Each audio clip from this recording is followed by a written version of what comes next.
একদম নিশ্চিত থাকুন, আলু চাষিদেরকে আত্মহত্যার পথে যারা পরিচিত করেছেন, আলু ব্যবসায়ীদের যারা দীর্ঘদিন ধরে ক্ষতি করেছেন, তাদের বিচার হবে। সমস্ত চাষিদের যারা চাষি করছে তাদেরকে বীমা যোজনার আওতায় আনা হবে, যারা চাষ করছে কেন্দ্রীয় সরকারের বীমা যোজনায়।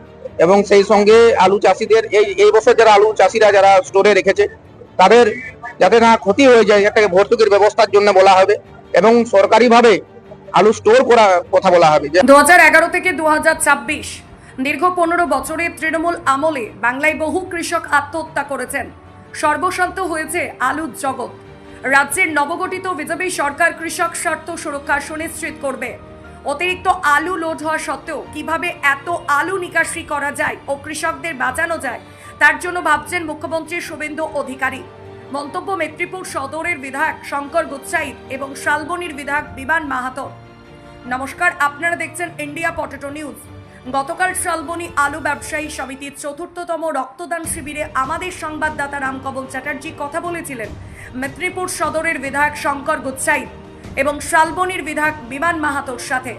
আলু নিয়ে প্রাক্তন তৃণমূল সরকারকে কটাক্ষ এবং বর্তমান বিজেপি সরকারের কল্যাণমূলক ভাবনা চিন্তা প্রসঙ্গে কি বলছেন মেদিনীপুর সদরের বিধায়ক শঙ্কর গুচ্ছাইত ও শালবনীর বিধায়ক বিমান মাহাতো, এক্সক্লুসিভলি শুনে নিন। আলু নিয়ে সবসময় গ্রাউন্ড জিরো থেকে ইন্ডিয়া পটেটো নিউজ সত্য খবর তুলে ধরে, তাই চ্যানেলে নতুন হলে চ্যানেলটি সাবস্ক্রাইব করুন ও ফেসবুক পেজটি ফলো করুন। ভিডিওটি শেয়ার করে সেই সমস্ত মানুষের কাছে পৌঁছে দিন যারা আলু চাষ ও আলু ব্যবসার সাথে যুক্ত আছেন। শঙ্করদা, আলু ব্যবসায়ী সমিতির শালবনী আলু ব্যবসায়ী সমিতির আজকে এই ৪র্থতম যে রক্তদান শিবির, এখানে এসেছেন। আলু নিয়ে অনেক অভিযোগ ব্যবসায়ী দাদাদের কাছ থেকে শুনলেন। এটা নিয়ে আপনি ব্যক্তিগতভাবে কি সাজেশন দেবেন আপনার মন্ত্রিসভাতে যাতে এই দিকগুলো ঠিক করে? দেওয়ান থেকেই আমাদের এখানকার দুই বিধায়ক যারা মূলত যেখানে আলু চাষ হয় সেখান থেকে প্রতিনিধি হয়েছেন, এমএলএ হয়েছেন। প্রদীপ দা আছেন, বিমান ভাই আছে, আর আমি আছি। তিনজন সঙ্গেই আলুর সঙ্গে যুক্ত আছেন। আমাদের শালবনী ব্লকটা পুরোটাই আলুর সঙ্গে যুক্ত আছে। তাই আমরা প্রথম দিন থেকেই বলেছি যে বিগত রাজ্য সরকার তৃণমূল সরকার, তাদের যে আনপ্ল্যান, তাদের কোনো প্ল্যানিং নেই। গাড়িগুলোকে আমাদের বিভিন্ন জায়গাতে ব্লকেজ করা, এখান থেকে এক্সপোর্ট করা, তাদের যে প্ল্যানিং সেটা কোনো কিছু ছিল না। সেই জন্য মাননীয় মুখ্যমন্ত্রী প্রথম দিন আমাদের যে বৈঠক ছিল সেখানে বলেছেন যে আলু ব্যবসায়ীদের আর হেনস্থা হতে হবে না। বিভিন্ন কালোবাজারি হয়, আলু বীজকে নিয়ে হয়, চাষিরা আলু পায় না, কোল্ড স্টোরেজ মালিকরা তাদের আলু পচে যাচ্ছে, নষ্ট হয়ে যাচ্ছে, বাইরে পাঠাতে পারছে না, ইত্যাদি ইত্যাদি। অনেক যে তৃণমূল সরকারের যে প্রতিবন্ধকতা ছিল সেগুলো উঠে গেছে। এখন আমরা নতুন সরকার যেভাবে প্রত্যেকটা মানুষের কাজ করছেন, সেভাবে আলু চাষি, আলু ব্যবসায়ী প্রত্যেক পরিবারের সঙ্গে থাকবে। এবং আমরা বলেছি যে শালবনী গড়বেতার আলু কেন আফ্রিকা আমেরিকা যাবে না, একদম যাবে, নিশ্চিত থাকুন। তার জন্য যা যা সহায়তা প্রয়োজন এই সরকার করবে। আচ্ছা, আপনি কিছুক্ষণ আগেই বললেন যে আগের সরকার এই করেছে, আমরা সবাই জানি। তার বিরুদ্ধে পশ্চিমবঙ্গ প্রগতিশীল আলু ব্যবসায়ী সমিতি এফআইআর করতে চলেছে, যাতে তার পূর্ণাঙ্গ তদন্ত হয় এবং দোষীরা উপযুক্ত শাস্তি পায়। এটার জন্য সরকার কতটা ভাবে সাহায্য করবে? দেখতে পাচ্ছেন না সরকার কি করছে? প্রতিদিন বড় বড় উইকেট করছে, প্রতিদিন দুর্নীতিবাজ, তোলাবাজ, সিন্ডিকেটবাজ, যা যা পশ্চিমবঙ্গে হয়েছিল এবং মানুষের টাকা আত্মসাৎ করা, এবং মানুষকে, আলু চাষিরা যে আত্মহত্যা করেছে, কেন করেছে? তাদেরকে আত্মহত্যার পথে ঠেলে দেওয়া হয়েছে। আজকে আলু ব্যবসায়ীরা কেন মার খাচ্ছেন? তাদের কোনো প্ল্যান নেই, তারা বিভিন্ন জায়গায় যাচ্ছে, তারা মার খাচ্ছে।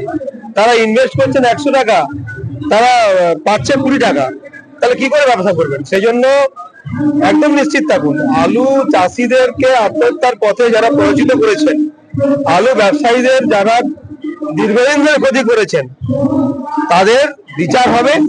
আর বিচারের জন্য পুলিশ এবং আদালত সেটা দেখবেন। আমরা দেখতে পাচ্ছি আলু বাদ দিয়ে অন্যান্য সেক্টরের সঙ্গে যারা দুর্নীতি করেছে তাদের উপর এখন সাধারণ মানুষ ডিম থেরাপি করছে, দেখতে পেলে পচা ডিম ছুটছেন। তাহলে আলুর সঙ্গে যারা দুর্নীতি করলো তাদের উপর কি পচা আলু ছড়া হবে? না, এটা আমরা বলতে পারবো না, ওটা জনগণের বিষয়, ওটা আমরা বলতে পারবো না। কারণ আমরা চাই না যে কোনো ছোড়াছুড়ি হোক, আমরা একটাই চাই সঠিকভাবে তদন্ত করে বিচার হোক। সেই জন্য সঠিক তদন্ত হবে, বিচার হবে, শাস্তি হবে আইনের পথে, একদম আইনের পথেই। হরদেব সিং সাংঘার এস মার্কা ও সুখজিৎ সিং ভাট্টির বি মার্কা আলু বীজ বিক্রয়ের বিশ্বস্ত প্রতিষ্ঠান ঘোষাল এগ্রিকালচার এন্টারপ্রাইজ। দীর্ঘ 1 দশকেরও বেশি সময় ধরে প্রতিটি কৃষকের বিশ্বাসের আরেক নাম ঘোষাল এগ্রিকালচার এন্টারপ্রাইজ। খুচরো ও পাইকারি বীজ বিক্রয় করা হয়। প্রযত্নে শম্ভুনাথ ঘোষাল। আমাদের 2টি কাউন্টার আছে। হরদেব সিং সাংঘার ইসমার্কা পিওর কাউন্টার ধনিয়াখালী হল স্টেশনের কাছে ঘোষাল মার্বেল সন্নিকট, এবং সুখজিৎ সিং ভাটির বিমার্কা পিওর কাউন্টার বেলমুড়ি হাটতলা হুগলি। এছাড়াও আমাদের বেলমুড়ি হাটতলার কাউন্টারে মাহিন্দ্রার কলম্বো আলু পাওয়া যায়। Mobile number 9434301523। Original Bhatti SGS KF কেতন JF NAF TF সহ বিভিন্ন নামি দামি উচ্চ ফলনশীল সেরা পাঞ্জাব আলু বীজ মানে তারকেশ্বরের সারদা আলু বীজ ভান্ডার।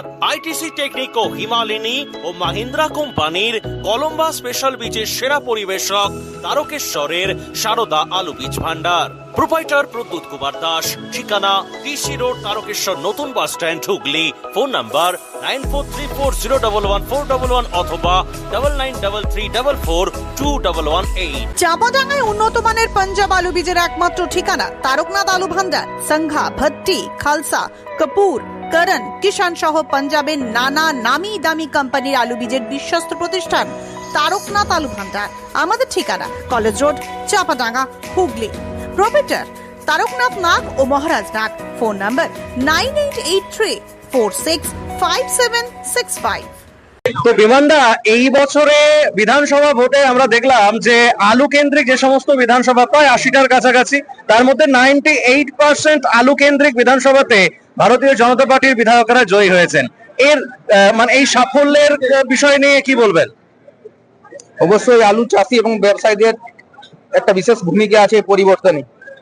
আমি অনেক অনেক ধন্যবাদ জানাবো সেই সমস্ত আলু চাষি এবং ব্যবসায়ীদের যে নতুন বিজেপি সরকারকে বাংলায় নিয়ে আসার জন্য।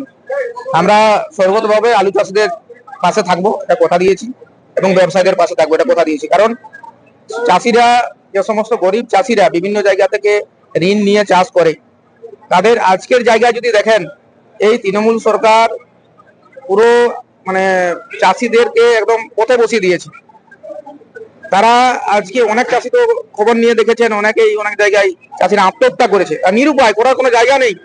আলুর যে লভ্যাংশ, আলু চাষ থেকে তাদের মানে সমস্ত ছেলে মেয়েদের পড়াশোনা থেকে, চিকিৎসার থেকে, কোনো মানে জামা কাপড় কেনা থেকে সমস্ত খরচ কিন্তু আলু চাষ থেকেই আসে। কিন্তু এবারে এমন অবস্থা, তাদের মানে দুমুঠো যে খাবে সেটাও তাদের কাছে নেই। পুরো সরকারটা চাষিদেরকে একদম মেরে ফেলেছে। আমি এটা আমাদের যে সমস্ত আলু চাষিরা আছে তার সঙ্গে আমি কথাও বলেছি, এবং তারা সর্বতভাবে আমাদের নতুন সরকারের পাশে আছে, কথা দিয়েছেন, এবং আমরাও কথা দিয়েছি যে নতুন সরকার আমরা সমস্ত আলু চাষির পাশে থাকবো। আলুর কল্যাণের জন্য কি কি পদক্ষেপ নেওয়া উচিত বলে আপনি আপনার মন্ত্রিসভার যারা মন্ত্রী রয়েছেন বা বিধায়ক যারা রয়েছেন বা মুখ্যমন্ত্রী সাহেবকে ভাবাবেন ব্যক্তিগতভাবে? মূলত সমস্ত চাষিদের, যারা চাষি করছে, তাদেরকে বীমা যোজনার আওতায় আনা হবে। তারা চাষ করছে কেন্দ্রীয় সরকারের বীমা যোজনায়, এবং সেই সঙ্গে আলু চাষিদের এই বছর যারা আলু চাষিরা যারা স্টোরে রেখেছে, তাদের যাতে না ক্ষতি হয়ে যায়, একটা ভর্তুকির ব্যবস্থার জন্য বলা হবে, এবং সরকারিভাবে আলু স্টোর করার কথা বলা হবে, যে আলু স্টোর করতে হবে সরকারিভাবে। যেখানে বেশি আলু একটা স্টোরে থাকতে পারে না, তাহলে গরিব চাষিরা যারা পরে আলু তোলে তারা স্টোরে তারা রাখতে পারে না, তার যাতে ব্যবস্থা, সমস্ত চাষি যাতে স্টোরে আলু রাখতে পারে, তারও একটা ব্যবস্থার জন্য আমাদের পরিকল্পনা আছে। এই অনুষ্ঠানে সম্প্রচারিত সমস্ত বক্তব্য বক্তাদের নিজস্ব ব্যক্তিগত মতামত। এই অনুষ্ঠান বাজারের নির্ধারক নয়। অনুগ্রহ করে ব্যবসায়িক পদক্ষেপের পূর্বে নিজের বিচার বুদ্ধি কাজে লাগিয়ে সিদ্ধান্ত নিন। আলু রাখা বাজারগত ঝুঁকি সাপেক্ষ। আলু রাখার পূর্বে ইন্ডিয়া পটেটো অ্যাপ থেকে বিগত বছরের লোডিং আনলোডিং রিপোর্ট ও তার পরিপ্রেক্ষিতে আলুর দামের ওঠানামা দেখে নিন। আলুর সব খবর এখন একটা অ্যাপেই। আলুর প্রাত্যহিক বাজার দর, আলুর সর্বভারতীয় বাজার দর, আলুর সকালের বাজার দর, লোডিং আনলোডিং রিপোর্ট, বিগত 10 বছরের আলুর তথ্য, সারা ভারতবর্ষের 20,000 আলু চাষী ও ব্যবসায়ীদের তথ্য এখন আপনার হাতের মুঠোয়। প্লে স্টোর থেকে আজই ডাউনলোড করুন India potato market rate app. 2012 সাল থেকে প্রতি মুহূর্তে আপনার সঙ্গে।